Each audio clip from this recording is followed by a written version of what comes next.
Hello everyone, I am Sunny, your physics teacher. Welcome back to my YouTube channel. Work power energy के आज के इस lecture में क्या पढ़ेंगे कि पोटेंशियल एनर्जी क्या होती है और पोटेंशियल एनर्जी के क्या क्या टाइप्स होते हैं। आज के इस लेक्चर में हम पोटेंशियल एनर्जी के तीन टाइप्स को पढ़ेंगे।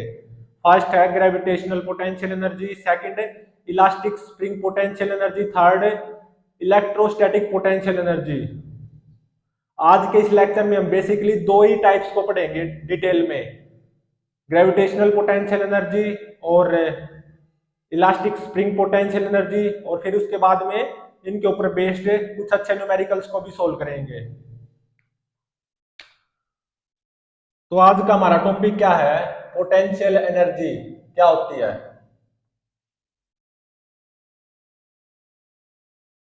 सबसे पहले हम कुछ जरूरी बातों को लिख लेते हैं। whenever there is a change in configuration of the system,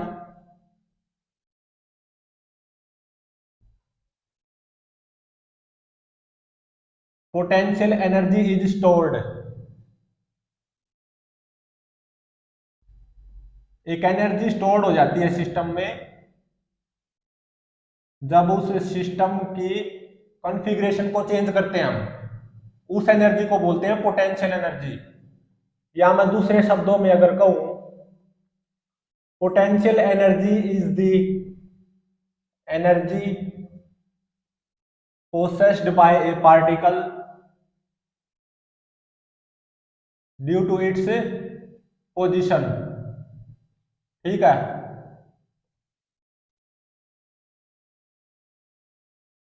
और कोई भी सिस्टम हुआ हमेशा मिनिमम पोटेंशियल एनर्जी स्टेट में रहना चाहता है। A system always wants to be in minimum potential energy state. ठीक है। मतलब एक सिस्टम की हमेशा क्या चाहत होती है कि वो मिनिमम पोटेंशियल एनर्जी स्टेट में रहे। ठीक है। आज हम बेसिकली कौन से टाइप ऑफ पोटेंशियल एनर्जी पढ़ेंगे। पोटेंशियल एनर्जी के टाइप्स जनरली तीन टाइप्स होते हैं पोटेंशियल एनर्जी के, या आज के लेक्चर में हम तीन टाइप्स ऑफ पोटेंशियल एनर्जी पढ़ेंगे। फर्स्ट है ग्रेविटेशनल पोटेंशियल एनर्जी। ठीक है। Second elastic potential energy, third electrostatic potential energy. ठीक है। आज के इस लेक्चर में हमें तीन टाइप्स ऑफ पोटेंशियल एनर्जी को पढ़ेंगे, ग्रेविटेशनल पोटेंशियल एनर्जी और इलास्टिक पोटेंशियल एनर्जी स्टोर्ड इन स्प्रिंग, और थर्ड है इलेक्ट्रोस्टैटिक पोटेंशियल एनर्जी। ये 12th में पढ़ेंगे। इसका थोड़ा सा रिव्यू ले लेंगे, इलेक्ट्रोस्टैटिक पोटेंशियल एनर्जी क्या होती है डिटेल में। आज हम इन दोनों को पढ़ेंगे, ग्रेविटेशनल पोटेंशियल एनर्जी और इलास्टिक स्प्रिंग पोटेंशियल एनर्जी। इनको डिटेल में आज पढ़ेंगे हम। ठीक है। तो पोटेंशियल एनर्जी के तीन टाइप्स को पढ़ेंगे हम आज डिटेल में, ग्रेविटेशनल पोटेंशियल एनर्जी और इलास्टिक स्प्रिंग पोटेंशियल एनर्जी। इसको भी पढ़ेंगे थोड़ा सा, इलेक्ट्रोस्टैटिक पोटेंशियल एनर्जी। इसका प्रूफ हम 12th में करेंगे, लेकिन इलेक्ट्रोस्टैटिक पोटेंशियल एनर्जी क्या होती है उसको थोड़ा सा देख लेंगे। लेकिन आज के इस लेक्चर में डिटेल में हम दो पोटेंशियल एनर्जी को डिस्कस करेंगे, ग्रेविटेशनल पोटेंशियल एनर्जी और elastic potential energy in spring. तो सबसे पहले देखो ग्रेविटेशनल पोटेंशियल एनर्जी क्या होती है। अब इसका प्रूफ नहीं करवाऊंगा मैं, वैसे थोड़ा सा देख लो ग्रेविटेशनल पोटेंशियल एनर्जी क्या होती है। उससे पहले ये देखो कि मान लो ये अर्थ है। क्या ये अर्थ, इस अर्थ का मास है कैपिटल एन।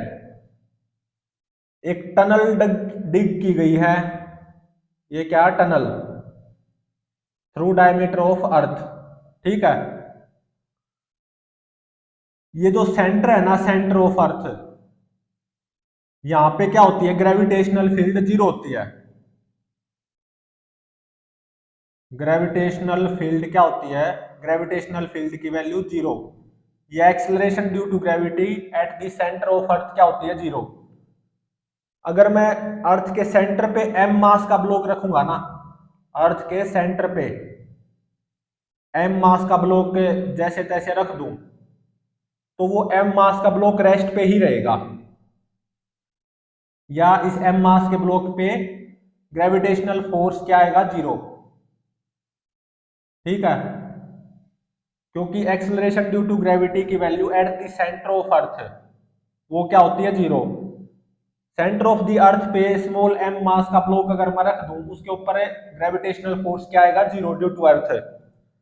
तो इसी पोजीशन में earth plus this small M mass block system की पोटेंशियल एनर्जी मिनिमम होती है।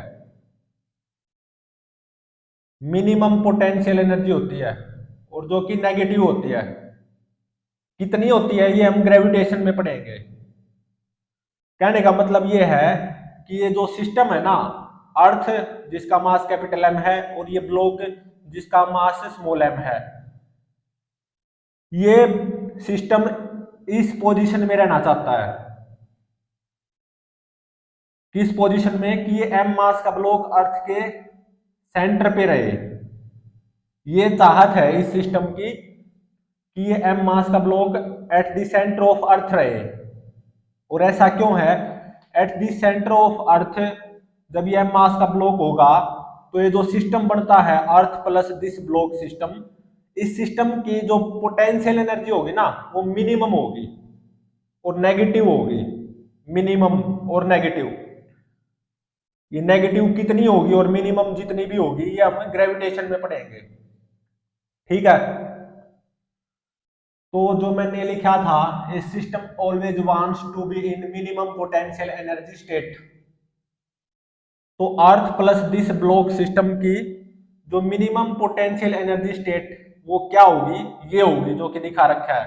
जब एम मास का block at the centre of earth होगा ना, तो इस सिस्टम की, जिस सिस्टम में ये अर्थ और ये एम मास का ब्लॉक शामिल है, इस सिस्टम की पोटेंशियल एनर्जी मिनिमम होगी और नेगेटिव होगी। तो इस एम मास ब्लॉक के चाहत क्या है कि वो सेंटर ऑफ द अर्थ पे रहे, क्योंकि सेंटर ऑफ द अर्थ पे ग्रेविटेशनल फील्ड जीरो होगी और net force on this block zero होगा। Net gravitational force by earth on this block वो जीरो हो जाएगा। और मेन बात क्या है, earth plus this block system की पोटेंशियल एनर्जी इस पोजीशन में मिनिमम होगी जब ये एम मास का block at the centre of earth होगा। तो earth plus this block system की चाहत क्या है कि ये block at the centre of अर्थ रहे। ठीक है, और अब हम आते हैं near the surface of earth. Near the surface of earth, अब near the surface of earth बातें होंगी। ठीक है, जहां पे ग्रेविटेशनल फील्ड क्या होती है, यूनिफॉर्म, या एक्सेलरेशन ड्यू टू ग्रेविटी की वैल्यू क्या होती है, constant, near the surface of अर्थ। तो ये जो ग्राउंड है या अर्थ सरफेस, सारी बातें क्या है यहाँ पे, नियर द सरफेस ऑफ अर्थ। ठीक है, क्योंकि वहां पे ग्रेविटेशनल फील्ड या एक्सेलरेशन ड्यू टू ग्रेविटी की वैल्यू कांस्टेंट होती है, और वो ऐसे जी होती है। मान लो ये एम मास का ब्लॉक इस ग्राउंड पे रखा हुआ है, और ग्राउंड की जो ग्रेविटेशनल पोटेंशियल एनर्जी है ना, वो मैंने जीरो मान ली। ग्राउंड की जो पोटेंशियल एनर्जी है ग्राउंड लेवल पे, वो जीरो मान ली मैंने रेफरेंस के तौर पे। ठीक है, वो मैंने ग्राउंड पोटेंशियल एनर्जी या ग्राउंड की ग्रेविटेशनल पोटेंशियल एनर्जी को जीरो मान लिया। तो इससे इसके ऊपर एच हाइट पे एक पॉइंट है ए, ग्राउंड से एच हाइट ऊपर एक पॉइंट है ए। तो इस ब्लॉक की ग्रेविटेशनल पोटेंशियल एनर्जी इस ए पॉइंट पे क्या हो जाएगी, mgh। ये हमने पढ़ा हुआ है या कहीं पे देखा हुआ है। आज इसको प्रूव करेंगे थोड़ी देर में। और ग्राउंड के नीचे एक दूसरा पॉइंट है, बी पॉइंट, ठीक है। तो इस बी पॉइंट की ग्रेविटेशनल पोटेंशियल एनर्जी वो क्या होगी, minus M G h. H depth पे ही है ये पॉइंट। तो ग्राउंड से एच आई टू पर इस एम मास के ब्लॉक की ग्रेविटेशनल पोटेंशियल एनर्जी एम जी एच होगी जब मैं ग्राउंड लेवल की ग्रेविटेशनल पोटेंशियल एनर्जी को जीरो लेके चलूंगा रेफरेंस के तौर पे। और ग्राउंड से एच एच डेप्थ नीचे एम मास के ब्लॉक की ग्रेविटेशनल पोटेंशियल एनर्जी क्या होती है, माइनस एम जी एच। ये हमने देखा हुआ है, पढ़ा हुआ है या सुना हुआ है। आज इसको हम प्रूव करेंगे। आज के इस लेक्चर में हम प्रूव करेंगे। क्या लेके चलेंगे, ग्राउंड लेवल की ग्रेविटेशनल पोटेंशियल एनर्जी को जीरो लेके चलेंगे रेफरेंस के तौर पे। और ग्राउंड से एच आई टू पर जब ये एम मास का ब्लॉक होगा ए पॉइंट पे, मतलब तो gravitational potential energy of this m mass block at point A m ji h prove करेंगे। और ये जब एम मास का ब्लॉक ग्राउंड से एच डेप्थ नीचे होगा तो इस ब्लॉक की इस बी पॉइंट पे gravitational potential energy minus M G h prove करेंगे, ठीक है।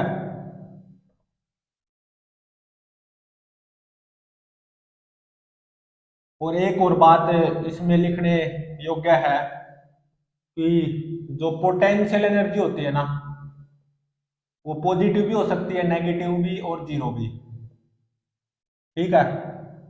अब हम थोड़ा सा ये देख लेते हैं कि elastic potential energy in spring या इलास्टिक स्प्रिंग पोटेंशियल एनर्जी क्या होती है, थोड़ा सा रिव्यू के तौर पे। बाकी इसको भी डिटेल में थोड़ी देर में पढ़ेंगे। इलास्टिक स्प्रिंग पोटेंशियल एनर्जी,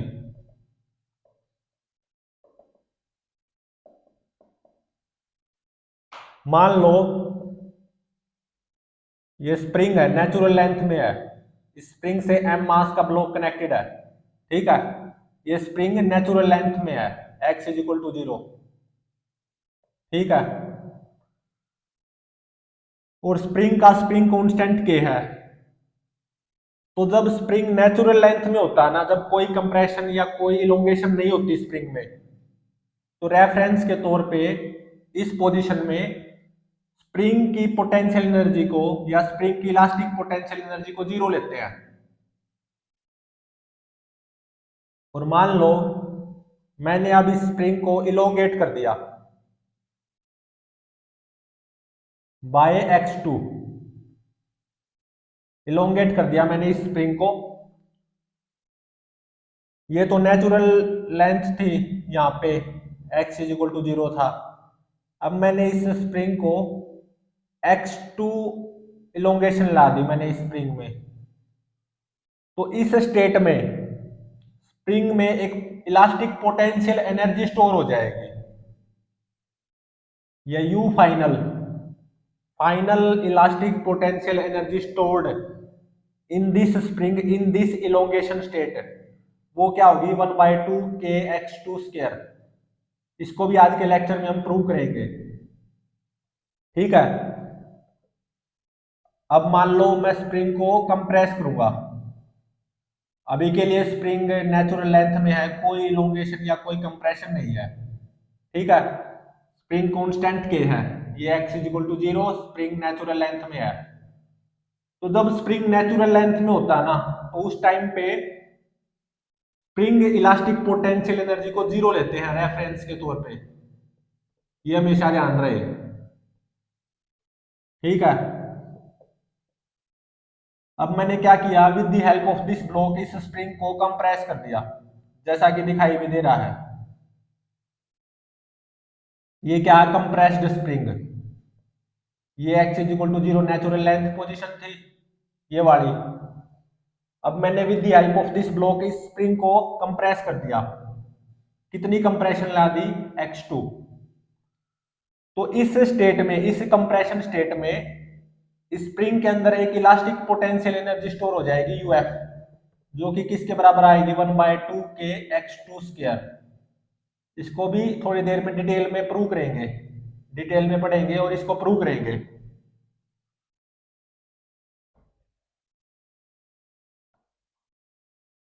अभी हम थोड़ा सा इलेक्ट्रोस्टैटिक पोटेंशियल एनर्जी को भी पढ़ लेते हैं, जो कि डिटेल में 12th में पढ़ेंगे इसको, इलेक्ट्रोस्टैटिक पोटेंशियल एनर्जी क्या होती है।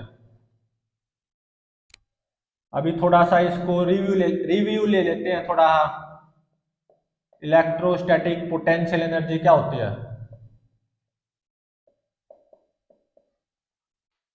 तो देखो मान लो एक पॉइंट चार्ज ये है Q1 और दूसरा पॉइंट चार्ज ये है Q2, ठीक है। इन दोनों के बीच में सेपरेशन क्या है, इनफाइनाइट, इनफाइनाइट सेपरेशन। इनके बीच में सेपरेशन क्या है, इनफाइनाइट। तो इस स्टेट को हमें रेफरेंस के तौर पे लेते हैं, और जब पॉइंट चार्जेस के बीच की सेपरेशन क्या हो, इनफाइनाइट, तो उस टाइम पे electrostatic potential energy of this system, उसको हम क्या मान के चलते हैं, 0, ठीक है। अब मैंने क्या किया, इन दोनों पॉइंट चार्जेस को पास में लाया ऐसे, Q1 यहां पे आ गया, Q2 यहां पे, इनके बीच की सेपरेशन मान लो R है, ठीक है। तो इस स्टेट में electrostatic potential energy of this 2 point charge system वो क्या होगी, UF 1/4πε0 Q1 Q2 divided by R, ये होगी। इसको हम 12th में पढ़ेंगे डिटेल में, 12th क्लास में इलेक्ट्रोस्टैटिक्स में, ठीक है। मतलब जब दो पॉइंट चार्जेस के बीच में सेपरेशन क्या होती है, इनफाइनाइट, तो इस स्टेट को हम क्या लेके चलते हैं, रेफरेंस के तौर पे। और इस स्टेट में जब दो पॉइंट्स के बीच की सेपरेशन क्या है, इनफाइनाइट, तो इस स्टेट में इन दोनों पॉइंट चार्ज सिस्टम की इलेक्ट्रोस्टैटिक पोटेंशियल एनर्जी को 0 लेके चलते हैं। और जब मैं इन दोनों पॉइंट चार्ज को पास में लाऊंगा, जब इनके बीच की सेपरेशन R होगी, तो उस स्टेट में इस दो पॉइंट चार्ज सिस्टम की इलेक्ट्रोस्टैटिक पोटेंशियल एनर्जी की वैल्यू क्या होगी, Q1 Q2 divided by 4πε0 R। इसको हम 12th में पढ़ेंगे डिटेल में, ठीक है।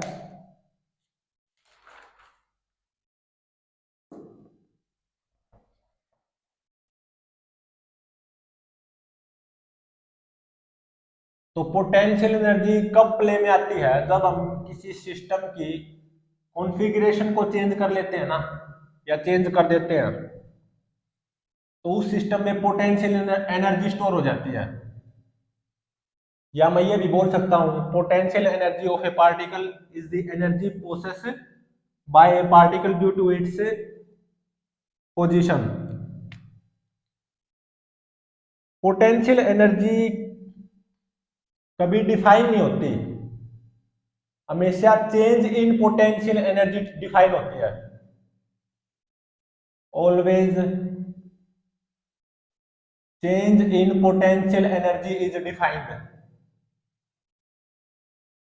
अगर मैं ऐसा बोलूं कि absolute value of potential energy किसी सिस्टम की डिफाइन करो, वो कभी डिफाइन नहीं होती, हमेशा क्या डिफाइन होती है, चेंज इन पोटेंशियल एनर्जी, वो डिफाइन होती है। Absolute value of A potential energy is not defined, actually change in potential energy is defined.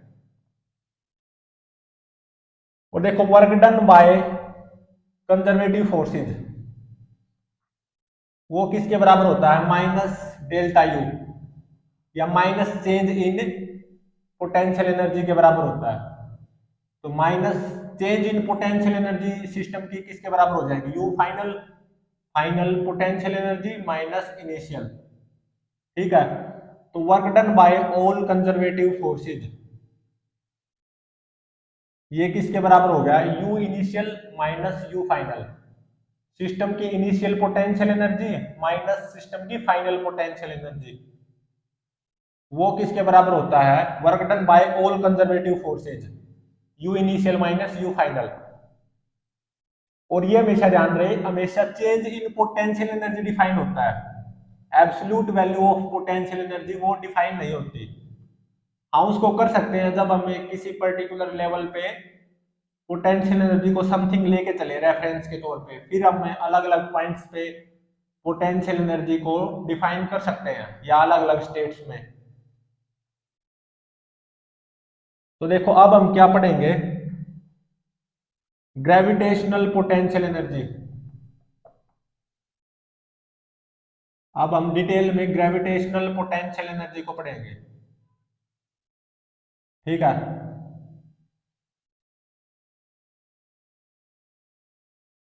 तो देखो मान लो ये क्या है, ग्राउंड है या अर्थ सरफेस, और एक्सेलरेशन ड्यू टू ग्रेविटी की value near the surface of earth क्या है, जी, विच इज कांस्टेंट। हम बातें क्या करेंगे, near the surface of earth only, अभी के लिए हम near the surface of earth बातें करेंगे, ठीक है। ग्राउंड पे एक मान लो m मास का ब्लॉक रखा हुआ है, ग्राउंड पे एक पॉइंट है ए जिस पे m मास का ब्लॉक रखा हुआ है। इस m मास के ब्लॉक को मैं अपने हाथों से ऐसे उठा के यहां पे ले आया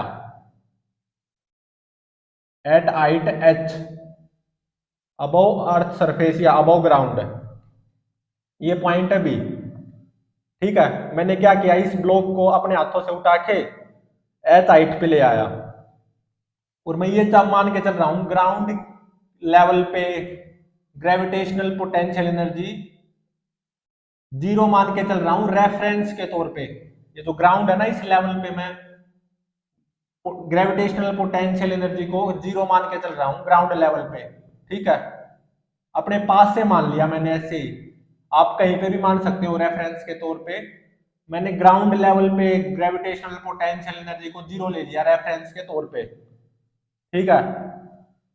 अब मैंने क्या किया, इस ब्लॉक को ग्राउंड से उठाया अपने हाथों से और उठा के इसको एच हाइट पे ले आया बी पॉइंट पे। तो इस बी पॉइंट पे इस ब्लॉक की ग्रेविटेशनल पोटेंशियल एनर्जी क्या होगी, यूबी, वो फाइंड आउट करते हैं। और इस ब्लॉक की ग्रेविटेशनल पोटेंशियल एनर्जी ग्राउंड पे यूए वो क्या होगी, जीरो, क्योंकि मैं रेफरेंस के तौर पे मान के चला हूं ग्राउंड लेवल पे ग्रेविटेशनल पोटेंशियल एनर्जी जीरो, ठीक है। तो अब देखो इस ब्लॉक को जब मैं इस ए पॉइंट से उठा के बी पॉइंट पे लाया हूं तो इस पे ग्रेविटेशनल फोर्स लगा होगा mg, ठीक है। इस ब्लॉक पे ऐसे ग्रेविटेशनल फोर्स लगा होगा ना mg, और mg gravitational force conservative force होता है, तो इस ब्लॉक पे केवल mg ग्रेविटेशनल फोर्स ही कंजर्वेटिव फोर्स आया होगा, ठीक है। तो work done by this mg gravitational force, और जो कि क्या है conservative force, from A point to B, वो क्या आएगा, force dot displacement minus mgh आ जाएगा। और work done by all conservative forces क्या होता है, initial potential energy minus final potential energy, यहां पे किसके बराबर होगा, UA minus UB, ground level पे gravitational potential energy minus at height H B point पे ग्रेविटेशनल पोटेंशियल एनर्जी, तो माइनस mgh किसके बराबर आ गया, यूए तो जीरो है, रेफरेंस के तौर पे मैंने ग्राउंड पे ग्रेविटेशनल पोटेंशियल एनर्जी को जीरो ले रखा है, माइनस यूबी, तो यहाँ पे देखो यूबी कितना आ गया, mgh। तो at height h above ground m mass block की ग्रेविटेशनल पोटेंशियल एनर्जी क्या हो जाएगी, mgh। तो हमने यहाँ पे इसको प्रूव कर दिया, किसकी हेल्प से, work done by all conservative forces is equal to initial potential energy minus final potential energy. और यहाँ पे कौन सी पोटेंशियल एनर्जी इन्वॉल्व होगी, ऑब्वियसली ग्रेविटेशनल पोटेंशियल एनर्जी। तो ग्राउंड पे gravitational potential energy U A minus at height H B point पे ग्रेविटेशनल पोटेंशियल एनर्जी मतलब यूबी, तो U A minus U B किसके बराबर आएगा, ए पॉइंट से बी पॉइंट तक इस ब्लॉक को ले जाने में work done by only conservative force M G, और जो कि किसके बराबर आ जाएगा m minus M G h, force dot displacement से। तो ये प्रूव हो गया। अब मान लो मैं इस एम मास के ब्लॉक को ग्राउंड से नीचे लाता हूं at depth h C point पे, ठीक है, ऐसे यहां पे गड्ढा खोद दिया इस ग्राउंड में, तो इस एम मास के ब्लॉक को पकड़ के यहां पे ले आया सी पॉइंट पे, तो इस सी पॉइंट पे इस ब्लॉक की ग्रेविटेशनल पोटेंशियल एनर्जी क्या होगी, अभी वो फाइंड आउट करते हैं। तो देखो ए से सी तक लाया मैं इस ब्लॉक को, तो अभी के लिए ये देखो इस ब्लॉक पे कौन से कंजर्वेटिव फोर्सेस एक्ट करेंगे, only m g gravitational force conservative force act करेगा। तो work done by M g gravitational conservative force वो किसके बराबर होगा, फोर्स डॉट डिस्प्लेसमेंट, डिस्प्लेसमेंट भी नीचे की तरफ हुई है और m g gravitational conservative force भी ऑब्वियसली नीचे की तरफ ही है, तो ये किसके बराबर होगा एम जी एच के बराबर। और इस फॉर्मूले से ये हमेशा माइंड में रखना है, work done by all conservative forces is equal to initial potential energy minus final potential energy of the system. तो अब ये फॉर्मूला अप्लाई कर दो ए से सी के लिए, तो ये क्या आ जाएगा यू ए माइनस यू सी, ठीक है, तो यू ए को जीरो पुट कर दो, जीरो माइनस यू सी किसके बराबर आ गया एम जी एच के, तो यू सी किसके बराबर आ गया माइनस एम जी एच के, ठीक है। तो यू सी या सी पॉइंट पे इस ब्लॉक की ग्रेविटेशनल पोटेंशियल एनर्जी वो क्या होगी माइनस एम जी एच, ठीक है।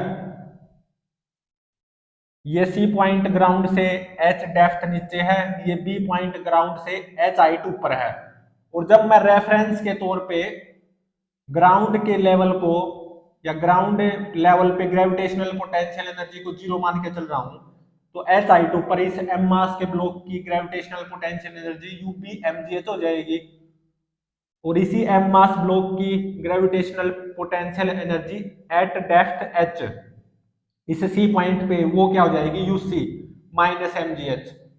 ये हमने यहाँ पे प्रूव कर दिया, U P plus M G h U C minus M G h, तो ये हमने यहाँ पे प्रूव कर दिया।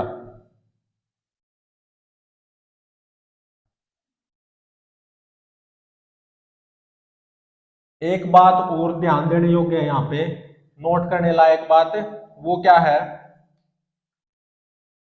Delta U change in potential energy is independent of reference level, delta U is independent of reference level. अभी इसको हम प्रूव करेंगे। और दूसरी नोट करने लायक बात क्या है, potential energy U at A point depends on reference level,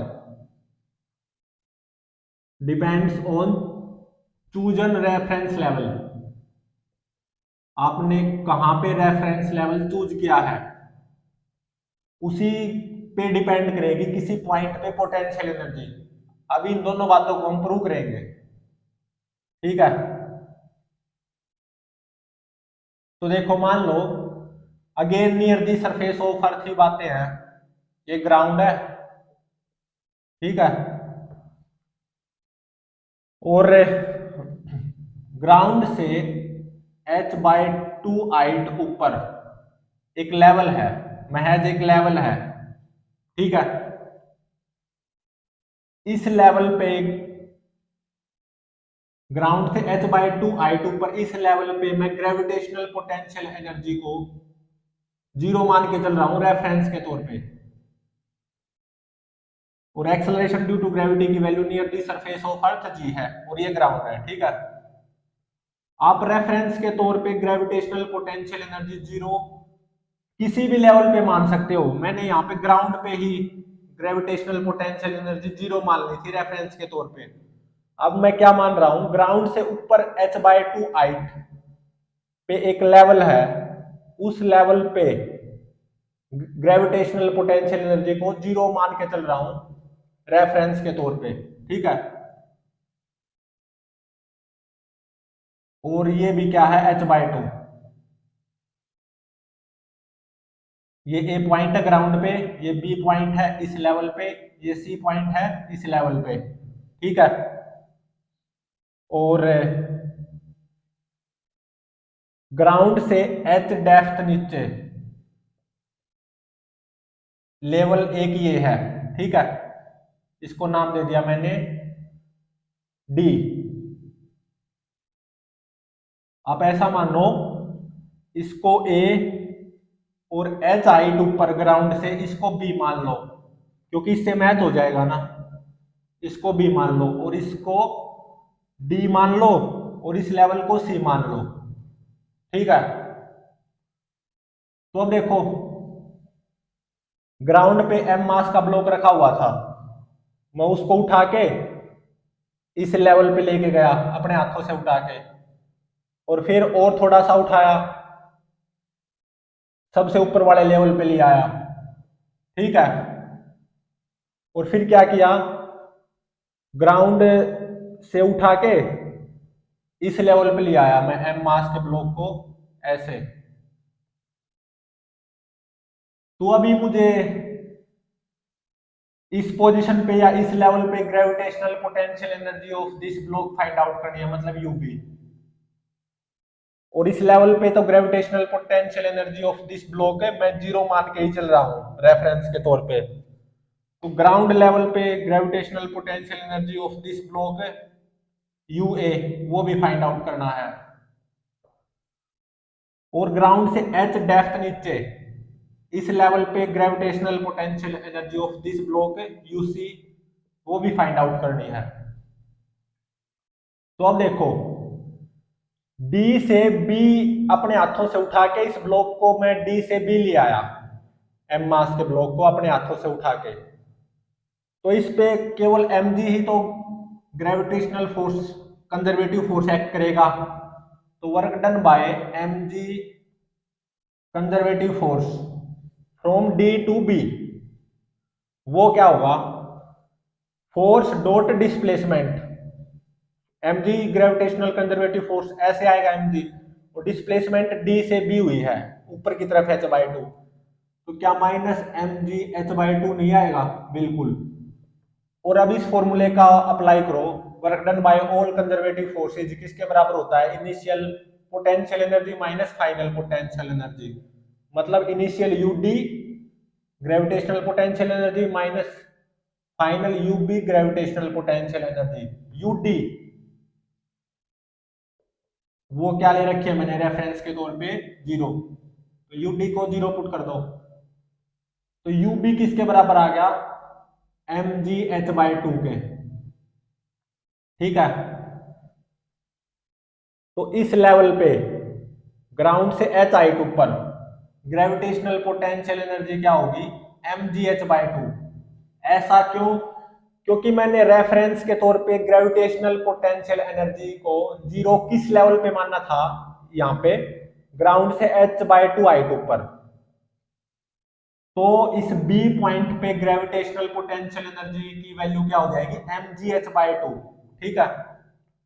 तो इस ए पॉइंट पे या ग्राउंड लेवल पे इस ब्लॉक की ग्रेविटेशनल पोटेंशियल एनर्जी यूए, अभी वो फाइंड आउट करते हैं। तो अब देखो इस डी पॉइंट से इस ए पॉइंट तक मैं इस ब्लॉक को अपने हाथों से पकड़ के लाता हूं, डी से ए, तो वर्क डन बाय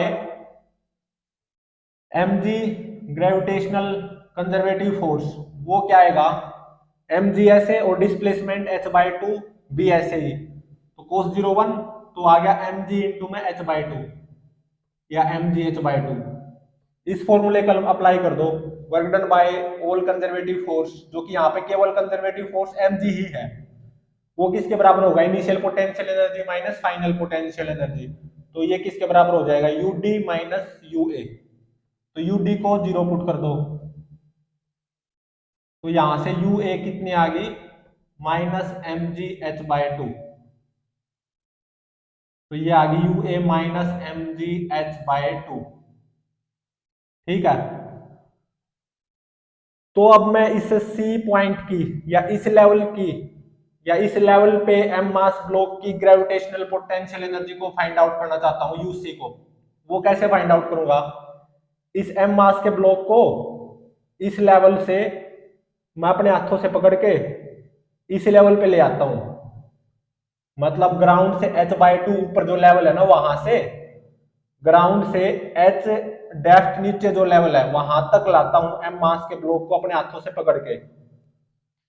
तो यहाँ पे ओनली कंजर्वेटिव फोर्स क्या आएगा, एम जी ही। तो work done by only conservative force M g, वो किसके बराबर आ जाएगा, force dot displacement, force M G और डिस्प्लेसमेंट का magnitude h plus h by two, 3h by two, और फोर्स और डिस्प्लेसमेंट में angle zero, cos zero one. तो ये आ गया 3mgh बाई टू। अगेन इस फॉर्मूले का अप्लाई करो, ये बहुत ही इंपॉर्टेंट फॉर्मूला है। Work done by all conservative forces is equal to initial potential energy of the system minus final potential energy of the system. तो डी से सी पॉइंट के लिए मैं इस फॉर्मूले का अप्लाई करूंगा। तो work done by only conservative force M g, वो कितना आया, 3mgh by two, force dot displacement के हेल्प से। और ये किसके बराबर भी होगा, U D minus U C के। तो यू डी को जीरो पुट करो, तो यहां से यू सी की वैल्यू कितनी आ गई, माइनस 3mgh बाई टू। तो अब देखो, जब मैंने ग्राउंड लेवल पे ग्रेविटेशनल पोटेंशियल एनर्जी को जीरो माना था रेफरेंस के तौर पे, तो ग्राउंड से एच हाइट ऊपर इस बी पॉइंट पे gravitational potential energy of this block mgh आई, और h डेप्थ नीचे gravitational potential energy of this block minus mgh आई थी।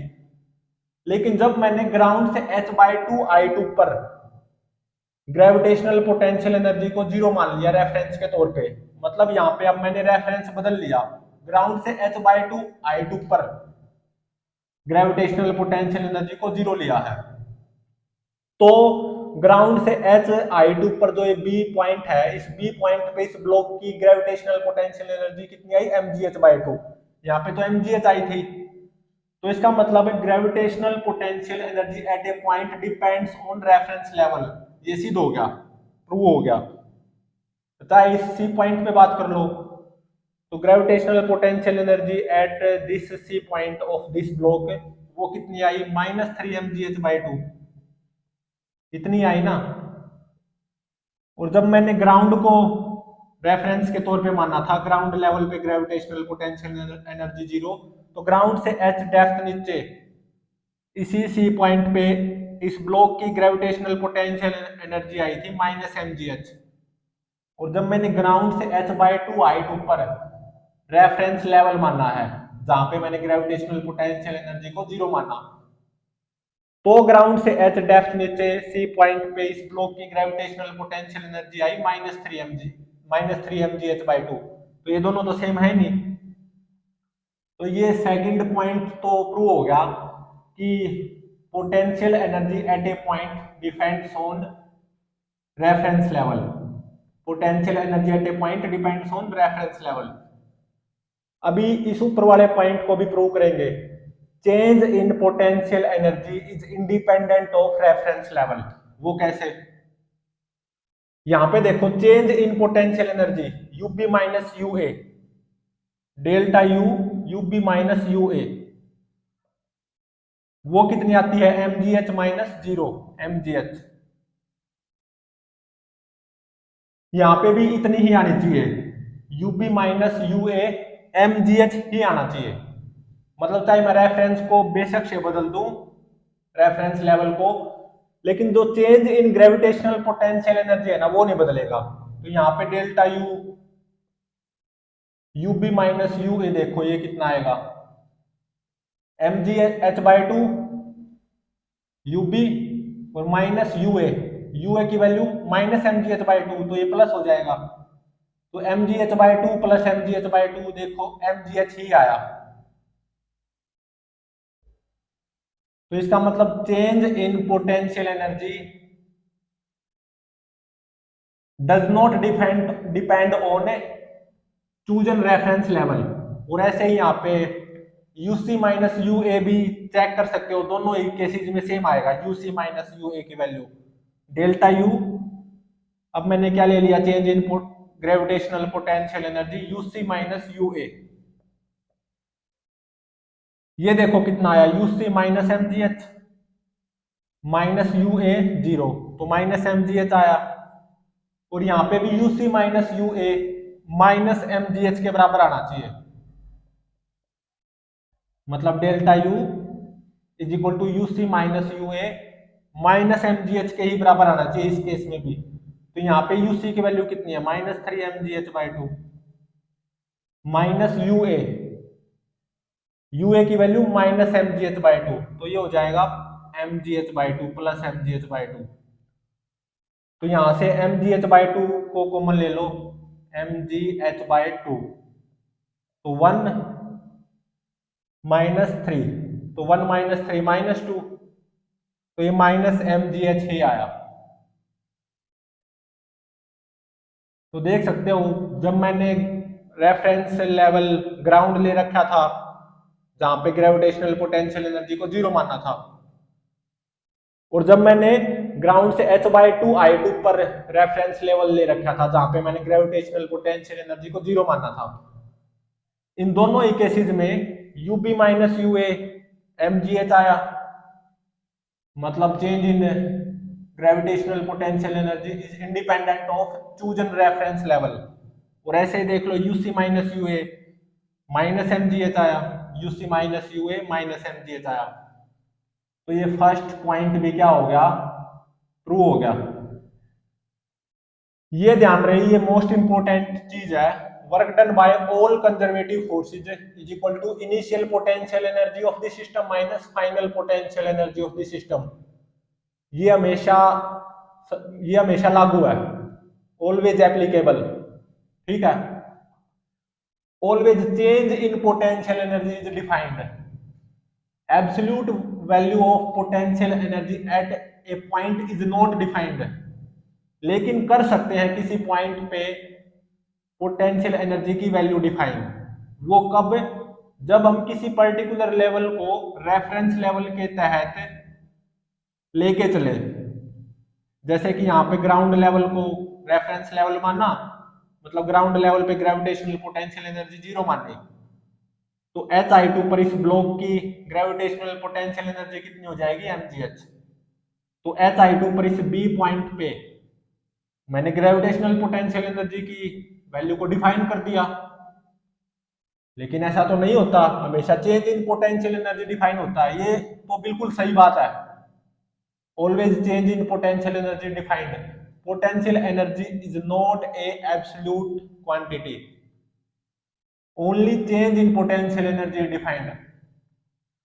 किसी पर्टिकुलर पोजीशन पे पोटेंशियल एनर्जी डिफाइन तभी कर सकते हैं जब हमें रेफरेंस के तौर पे किसी पर्टिकुलर लेवल पे ग्रेविटेशनल पोटेंशियल एनर्जी को कुछ मान के चले। जैसे ग्रेविटेशनल पोटेंशियल एनर्जीज की बात हो रही है, तो रेफरेंस लेवल के तौर पे किसी लेवल पे मुझे ग्रेविटेशनल पोटेंशियल एनर्जी को जीरो मानना पड़ेगा। जैसे कि मैंने यहाँ पे ग्राउंड लेवल पे मान लिया, तो इस बी पॉइंट पे ग्रेविटेशनल पोटेंशियल एनर्जी को मैंने डिफाइन कर दिया एम जी एच, तो इस सी पॉइंट पे minus M G h define कर दिया। तो ऐसे ही मैंने यहाँ पे ग्रेविटेशनल पोटेंशियल एनर्जी ग्राउंड से h by two I to पर मानी, मतलब ग्राउंड से h by two I to पर रेफरेंस लेवल माना जहां पे ग्रेविटेशनल पोटेंशियल एनर्जी को मैं जीरो लेके चला। तो इस बी पॉइंट पे gravitational potential energy m ji H by two हो जाएगी। तो इसका मतलब है ग्रेविटेशनल पोटेंशियल एनर्जी या potential energy at A point depends on chosen reference level, but change in potential energy is independent of reference level। चाहे reference level ground को मान लो या ग्राउंड से h by two I to पर मान लो। Change in gravitational potential energy उतना ही आएगा, यूबी माइनस यूए एम जी एच आया, यूबी माइनस यूए एम जी एच आया, UC minus UA minus M G H आया, UC minus UA minus M G H आया। अब हम क्या पढ़ेंगे,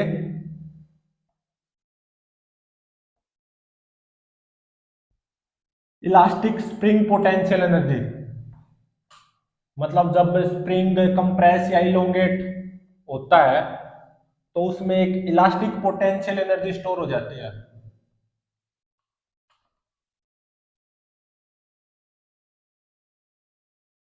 अब हम क्या पढ़ेंगे, elastic spring potential energy. Elastic spring potential energy,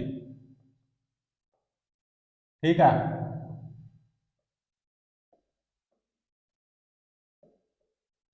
मान लो ये मेरा स्प्रिंग है जो कि नेचुरल लेंथ में है, अभी के लिए इसमें कोई कंप्रेशन या कोई इलोंगेशन नहीं है, स्प्रिंग कांस्टेंट के मान के चला हूं।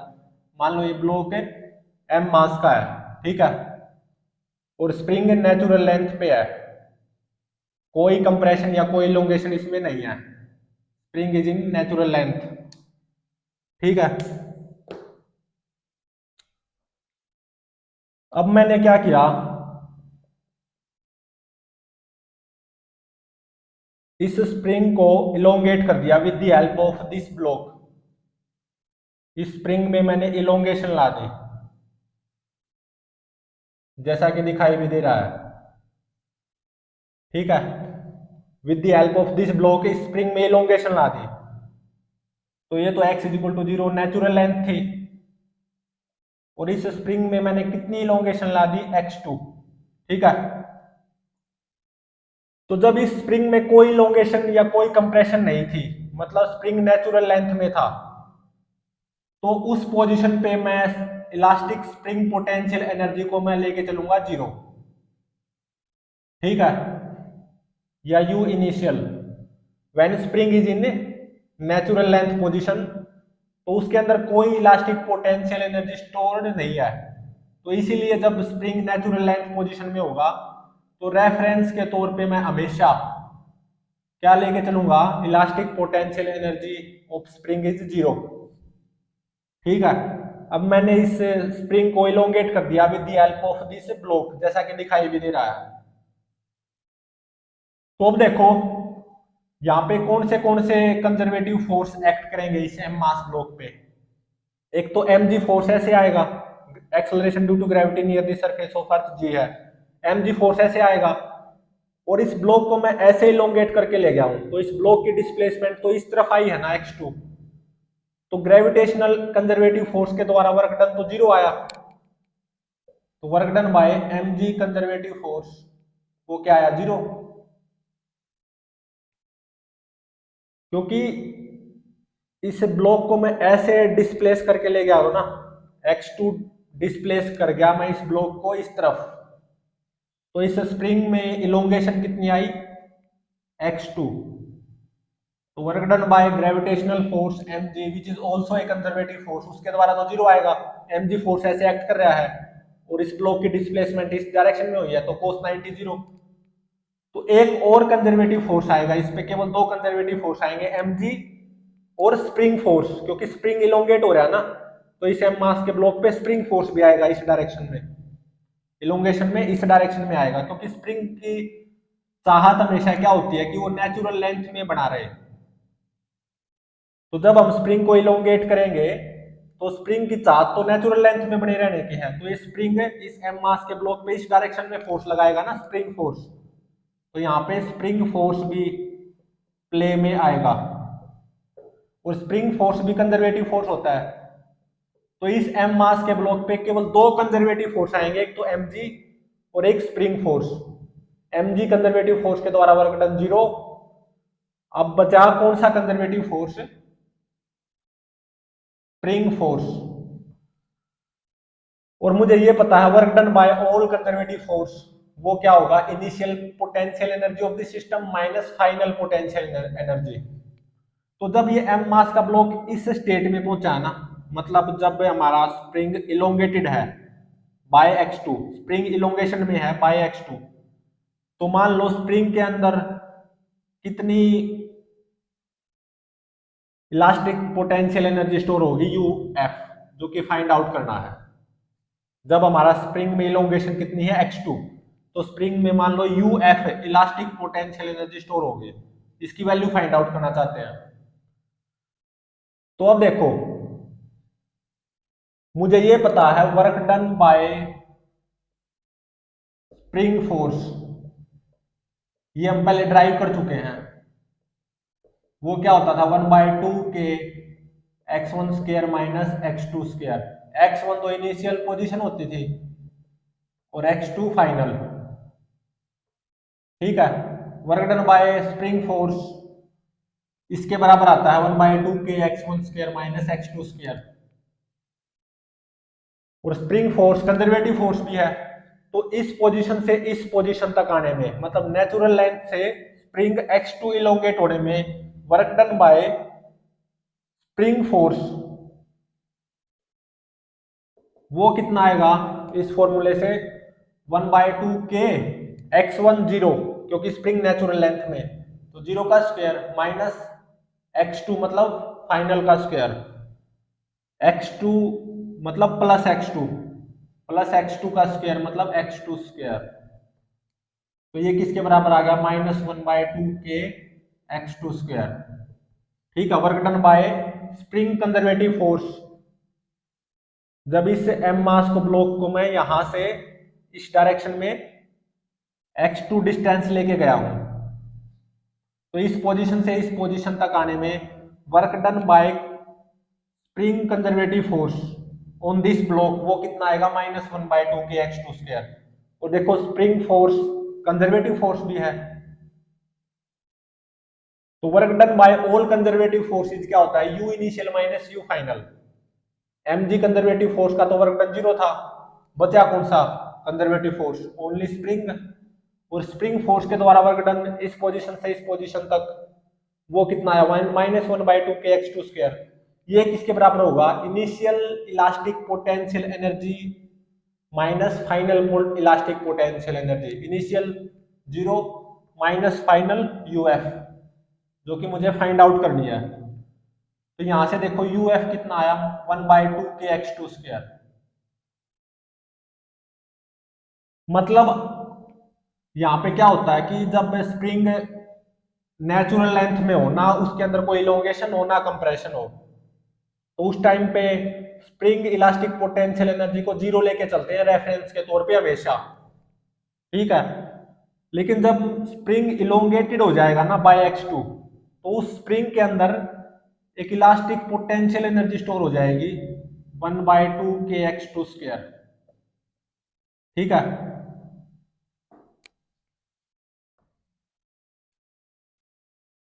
अब देखो, अगर मैं स्प्रिंग को कंप्रेस करूं अब की बार, तो भी स्प्रिंग के अंदर इलास्टिक पोटेंशियल एनर्जी जरूर स्टोर होगी। तो मान लो स्प्रिंग नेचुरल लेंथ में है, कोई कंप्रेशन नहीं है, कोई इलोंगेशन कुछ भी नहीं है। अब मैंने क्या किया, स्प्रिंग को कंप्रेस किया with the help of this block. दिखाई दे रहा होगा स्प्रिंग कंप्रेस हो गया। ये तो क्या थी, natural length, position x is equal to 0। With the help of this block spring को मैंने मान लो कंप्रेस कर दिया बाय x2। ठीक है, तो again work done by mg conservative force तो जीरो ही आएगा, क्योंकि mg कंजर्वेटिव फोर्स ऐसे आएगा ग्रेविटेशनल फोर्स, और इस ब्लॉक की डिस्प्लेसमेंट इस डायरेक्शन में हुई है, तो cos 90 जीरो, तो work done by mg conservative force zero. तो इस ब्लॉक पे एक और कंजर्वेटिव फोर्स लगेगा, स्प्रिंग फोर्स कंजर्वेटिव फोर्स। ये भी क्या होता है, कंजर्वेटिव फोर्स ना। तो इस ब्लॉक पे केवल दो ही कंजर्वेटिव फोर्स आएंगे, mg और स्प्रिंग फोर्स।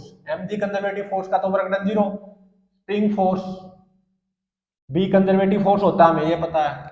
और इस m मास के ब्लॉक पे स्प्रिंग फोर्स इस डायरेक्शन में आएगा, which is also a variable force 1/2 sorry -kx।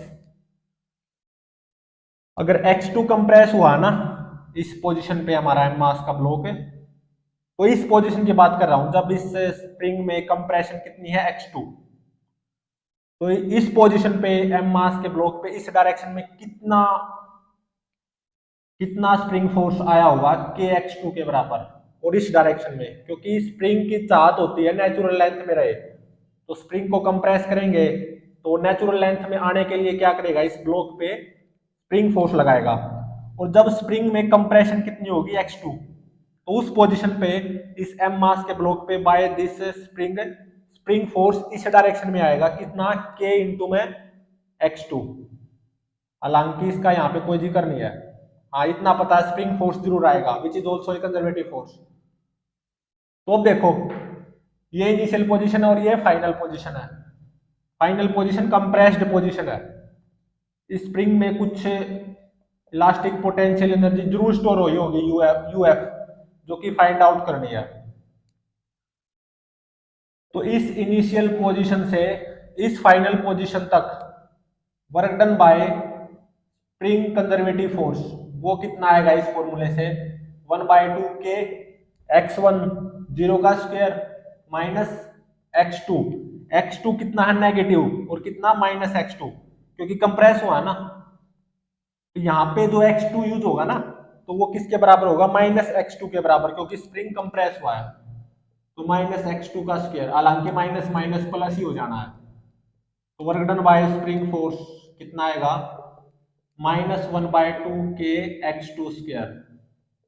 ठीक है, तो work done by mg conservative force 0, work done by spring conservative force तो किसके बराबर हो जाएगा, initial initial elastic potential energy in spring ui वो 0 minus final elastic potential energy stored इन spring जो कि क्या है यूएफ, यही फाइंड आउट करना है। तो यूएफ देखो कितना आया, 1/2 के x2 स्क्वायर। तो देख सकते हैं जब स्प्रिंग में कंप्रेशन कितनी होगी x2, तो स्प्रिंग के अंदर इलास्टिक पोटेंशियल एनर्जी कितनी स्टोर होगी, 1/2 के x2 स्क्वायर। और जब स्प्रिंग में इलोंगेशन थी x2, तो भी स्प्रिंग में इलास्टिक पोटेंशियल एनर्जी कितनी स्टोर थी, 1/2 के x2 स्क्वायर। तो अगर मैं जनरल बात लिखूं, मतलब है ये तो पक्का है, जब स्प्रिंग नेचुरल लेंथ में होगा ना तो रेफरेंस के तौर पे उस पोजीशन पे स्प्रिंग में कितनी इलास्टिक पोटेंशियल एनर्जी स्टोर मानेंगे, 0। तो अगर स्प्रिंग में इलोंगेशन या कंप्रेशन है कुछ एक्स नोट, इलोंगेशन है या स्प्रिंग में और कंप्रेशन है कितनी, एक्स नोट, ये बिल्कुल जनरल है। तो elastic potential energy stored in spring you वो क्या होगी, 1/2 के एक्स नोट स्क्वायर। ध्यान रहे रेफरेंस के तौर पे नेचुरल लेंथ पोजीशन पे स्प्रिंग में 0 इलास्टिक पोटेंशियल एनर्जी स्टोर्ड मानी गई है। तो अगर स्प्रिंग इलोंगेटेड है या कंप्रेस्ड है बाय एक्स नोट, तो इस उस इलोंगेटेड या उस कंप्रेस्ड पोजीशन में स्प्रिंग में कितनी इलास्टिक पोटेंशियल एनर्जी स्टोर होगी, 1/2 के एक्स नोट स्क्वायर। तो देख सकते हो ऑलवेज पॉजिटिव, तो elastic potential energy stored in A spring is always positive.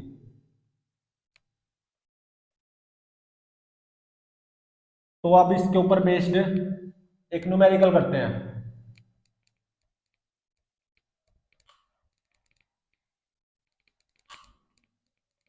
मुझे ये तो पता चल गया जब एक्स नोट कंप्रेशन हो या इलोंगेशन हो कुछ भी हो स्प्रिंग में,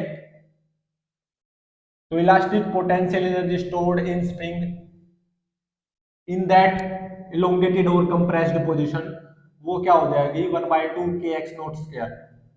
के क्या है, spring constant of that spring.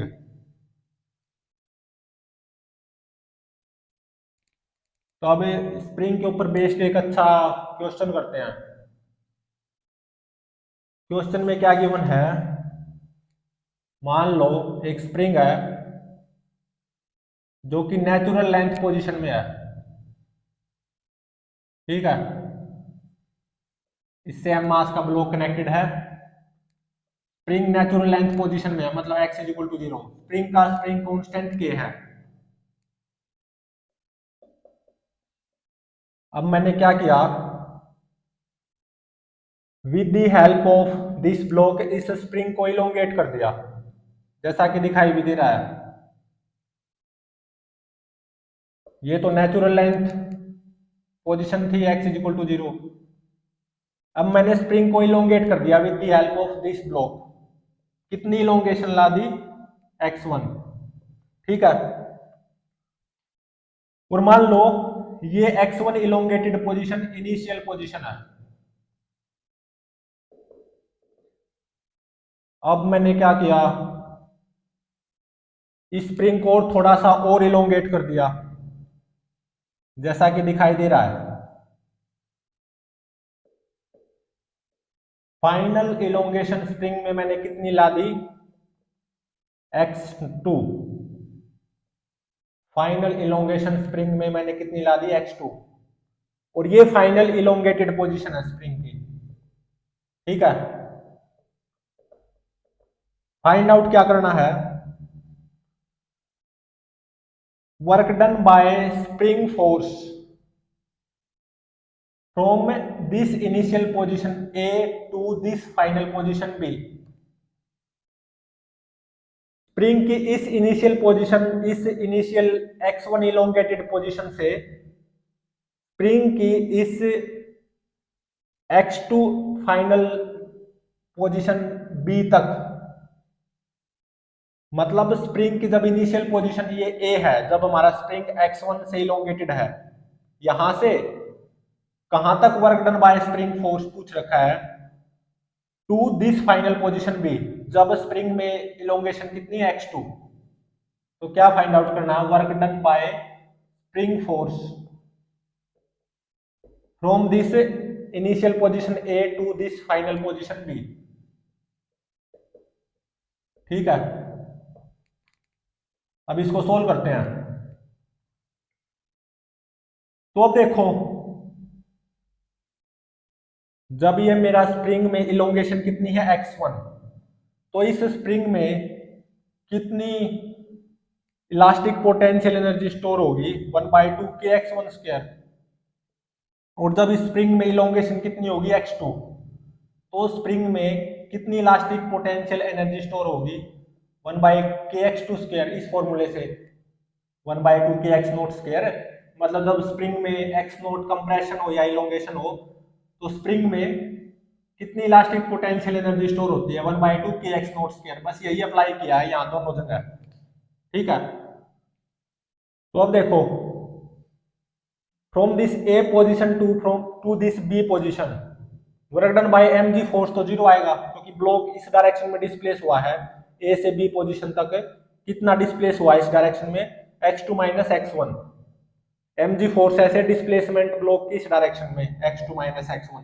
तो work done by mg conservative force 0 आएगा। अब देखो कौन सा कंजर्वेटिव फोर्स बचा, ओनली स्प्रिंग कंजर्वेटिव फोर्स।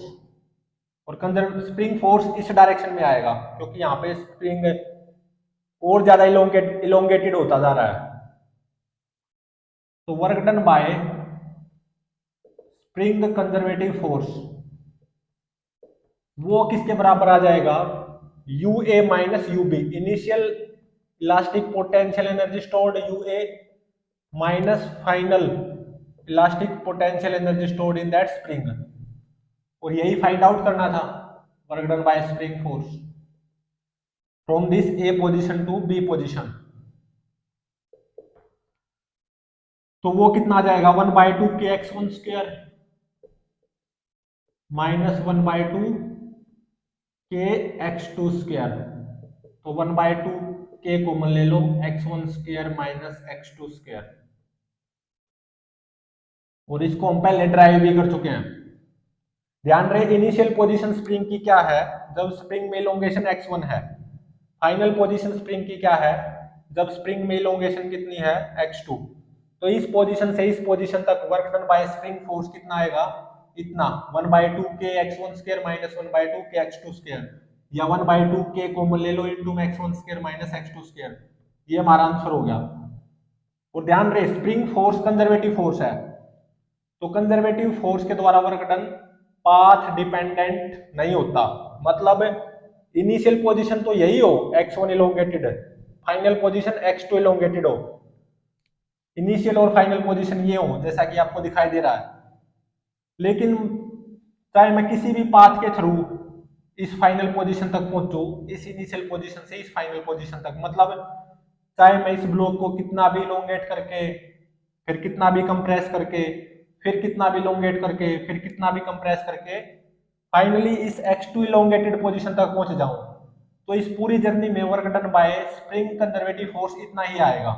क्योंकि स्प्रिंग फोर्स क्या होता है, conservative force does not depend on path.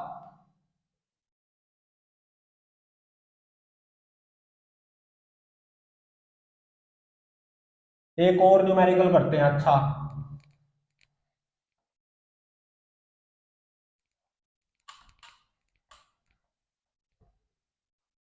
इस न्यूमेरिकल में देखो क्या ये होना है, सेकंड न्यूमेरिकल में,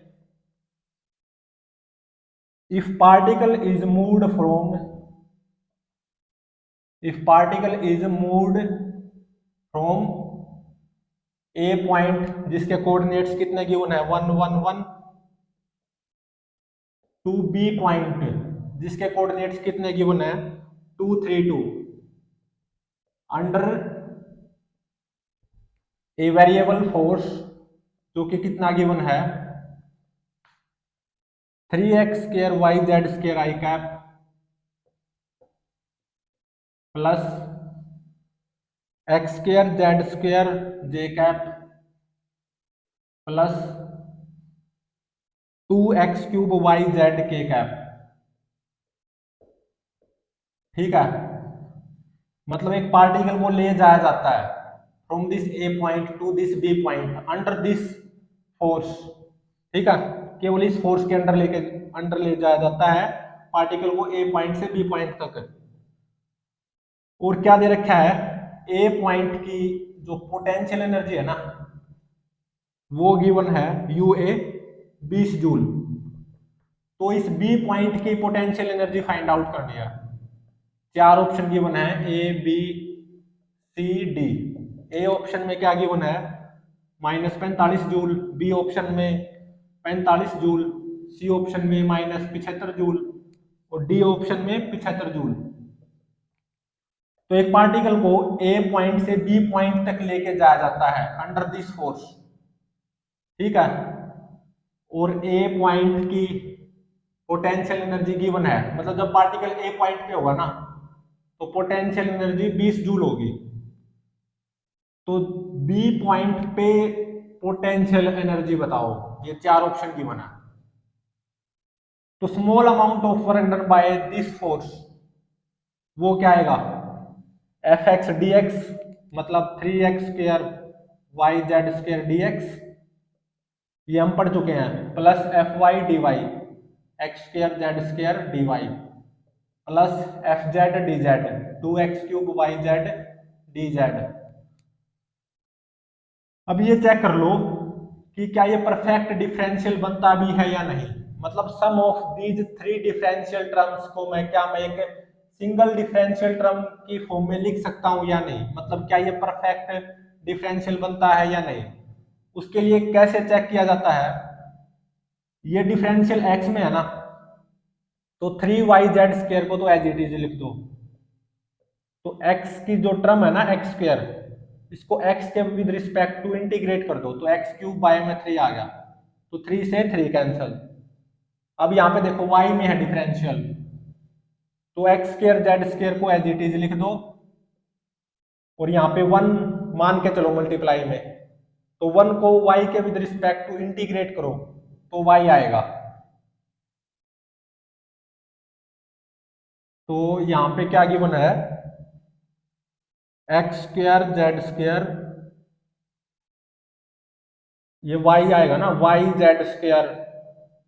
दोबारा करो देखो, ये sum of three differential terms given है। तो सबसे पहले ये चेक करो क्या ये परफेक्ट डिफरेंशियल बनेगा या नहीं। मतलब क्या मैं इसको सिंगल डिफरेंशियल टर्म के की फॉर्म में लिख सकता हूं या नहीं। उसके लिए क्या करो, फर्स्ट टर्म में आओ, फर्स्ट डिफरेंशियल टर्म में ये x में है डिफरेंशियल, क्योंकि dx है ना। तो x की टर्म को छोड़ के बाकी एज इट इज लिख दो। तो 3y z² as it is लिख दिया मैंने। x की टर्म क्या है, x स्क्वायर। तो x स्क्वायर को x के विद रिस्पेक्ट टू इंटीग्रेट कर दो, x³ बाय में 3, तो 3 से 3 कैंसल। अब आओ सेकंड डिफरेंशियल टर्म में जो कि y में है, dy। अब देखो यहाँ पे इसके आगे देखो x और z में ही है टर्म्स, तो x² z² as it is. यहाँ पे देखो ऐसा सोचो मल्टीप्लाई में 1 है, तो इस 1 को इंटीग्रेट करो with respect to y, y आएगा। अब ये देखो ये थर्ड टर्म z में है डिफरेंशियल, dz है ना। तो z के अलावा जो टर्म्स है ना उनको एज इट इज लिख दो, 2x³ y। और ये जो z में है ना टर्म, इसको z के विद रिस्पेक्ट टू इंटीग्रेट कर दो, z²/2। तो 2 से 2 कैंसिल हो गया। अब देखो क्या ये तीनों सेम आई, y x³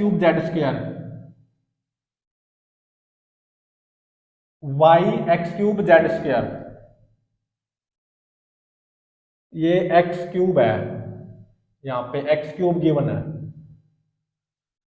ठीक है, x³। यहाँ पे x³ गिवन है, इस फोर्स में x³ z²। तो ये x³ आ जाएगा, y x³ z², y x³ z², तीनों सेम आई। तो गिवन क्या था, यहाँ पे मिस्टेक हो गई थी।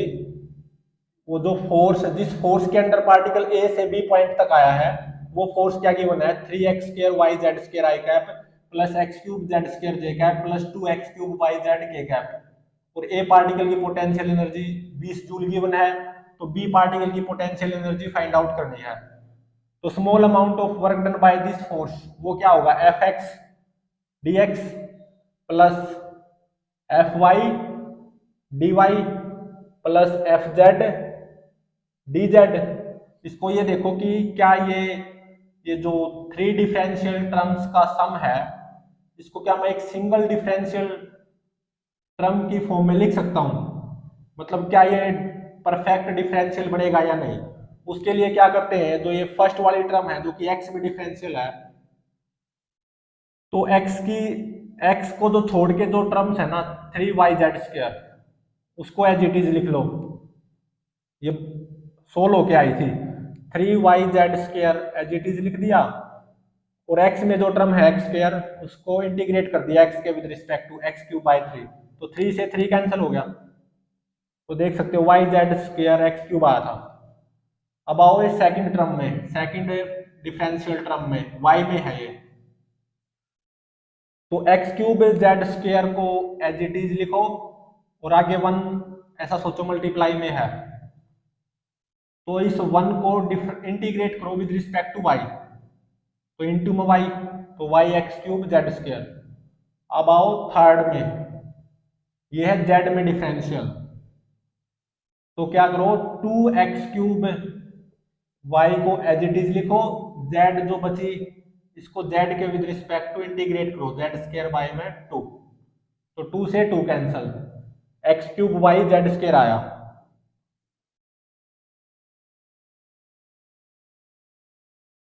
तो अब देखो क्या ये तीनों सेम आई, बिल्कुल, yz² yz² तीनों सेम है, देख सकते हो। तो इसका मतलब ये परफेक्ट डिफरेंशियल जरूर बनेगा। और वो क्या होगा, वो परफेक्ट डिफरेंशियल d, इन तीनों में से कोई ले लो क्योंकि तीनों सेम है, dx² yz², ठीक है। तो small amount of work done by this force वो क्या आया, dx³ yz²। और ऐसा मान लो let x³ yz² is equal to k, तो dw किसके बराबर आ गया, dk के। अब दोनों तरफ इंटीग्रेट कर दो, तो work done by this force on taking a particle from this A point to this B point, वो आएगा W, जो कि किसके बराबर आएगा, इंटीग्रेशन डी के lower limit K1 upper limit K2। Lower limit K1 वो किसके बराबर आएगी, 1 का क्यूब इंटू में y मतलब 1 इंटू में z स्क्वायर मतलब 1 का स्क्वायर 1 आएगी। अपर लिमिट K2 x क्यूब मतलब 2 का क्यूब मतलब 8 y 3 z स्क्वायर 2 का स्क्वायर 4। तो देखो यह कितनी आई, 8 3 24 2 का 96। तो ये किसके बराबर आ गया, इसको इंटीग्रेट करोगे तो के ही तो आएगा। लोअर लिमिट K1 मतलब 1 अपर लिमिट K2 मतलब 96, तो 96 में से एक गया 95 जूल। मतलब इस फोर्स के द्वारा वर्क डन इस पार्टिकल को ए पॉइंट से बी पॉइंट तक ले जाने में वो कितना आया, 95 जूल। और ये पाथ के ऊपर डिपेंड नहीं कर रहा, क्योंकि यहाँ पे कोई पाथ थोड़ी ना गिवन था, बस उस पार्टिकल को इस फोर्स के अंडर लेके जाना था ए पॉइंट से बी पॉइंट तक।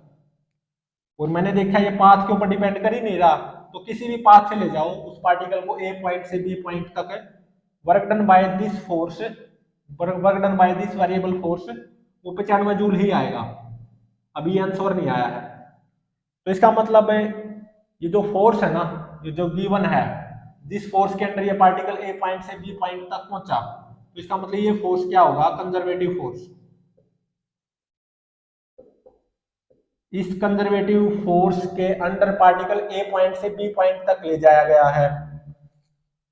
और जब इस कंजर्वेटिव फोर्स के अंडर मैं पार्टिकल को ए पॉइंट से बी पॉइंट तक ले जाता हूं किसी भी पाथ के थ्रू, तो work done by this conservative force on taking particle from this A point to this B point वो कितना आएगा, 95 joule. Does not depend on path, तो इसीलिए ये फोर्स क्या है, कंजर्वेटिव फोर्स। तो work done by this conservative force वो कितना आया, on taking particle from this A point to this B point 95 joule. और work done by conservative force क्या होता है, initial potential energy minus final, तो मतलब U A minus U B.